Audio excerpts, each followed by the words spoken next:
There are plenty of things to say about this Canon RF 35mm f1.8 IS macro STM lens, so in this video I will try to give you my personal pros and cons about it. Canon released an impressive amount of RF lenses and the 35mm f1.8 is one of them. These lenses can be used on the EOS R and RP mirrorless cameras bodies only.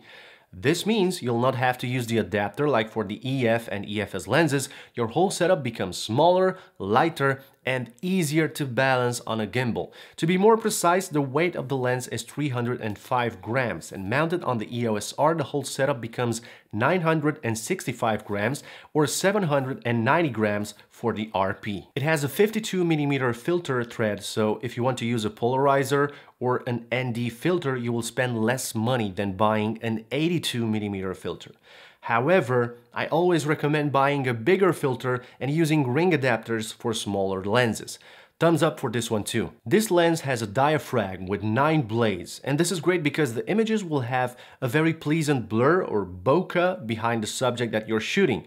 The aperture can be set between f1.8 and f22. And the best part is that even at f1.8 the images look very sharp, and this again is a pro for me. A small downside could be the fact that it produces some chromatic aberrations at f1.8, but they can be fixed later on in post-production using the Camera RAW filter in Photoshop or Lightroom. On the lens you'll see of course the function ring that can be set to control the aperture, the shutter speed, the ISO, or the exposure compensation.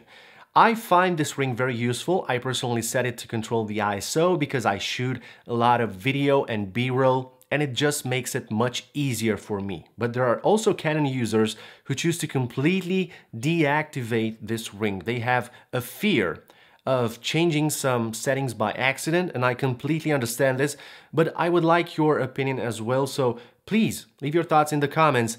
As a conclusion, yes, the ring on any RF lens is always a pro for me. Now this lens, my friends, has image stabilization, and we should celebrate. It will help you a lot when shooting both photos and videos. You can take photos at slower shutter speeds, like this one for example, that was shot at 1/80th of a second.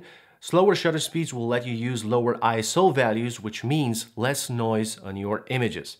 I also made a video test. The stabilized footage is on the right side of the screen, and you can clearly see a difference.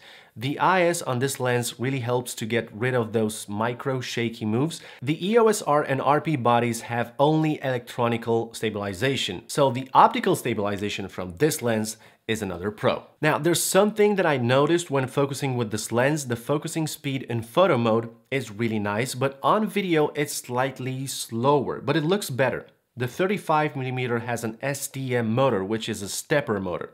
It focuses a bit slower than an USM lens, and I really don't know what to say. Is this a pro? Is this a con?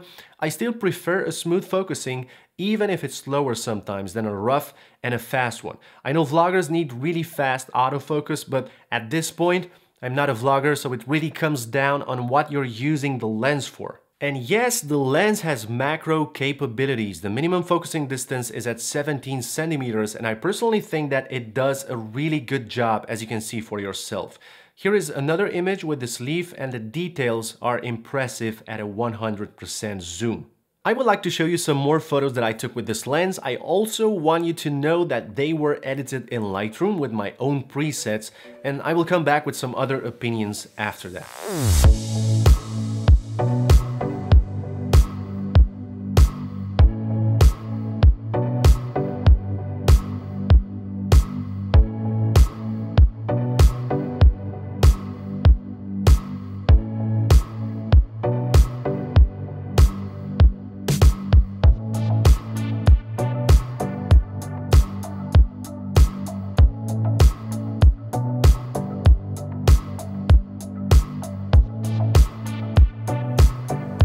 I think the only downside of this lens is the lack of weather sealing, but as long as you're not using the lens in the desert or in heavy rain, you'll be just fine. So let's recap. A minimum aperture of f1.8, optical image stabilization, 52mm filter thread. It can shoot macro, it has a function ring, STM motor for smooth focusing, very sharp at f1.8, and it has a very good price. I can tell you that it's the most affordable RF lens that you can get right now. It offers you a lot of value at a decent price in my opinion, and you can check out the link in the description. I'm Chris, and feel free to watch some other videos from here.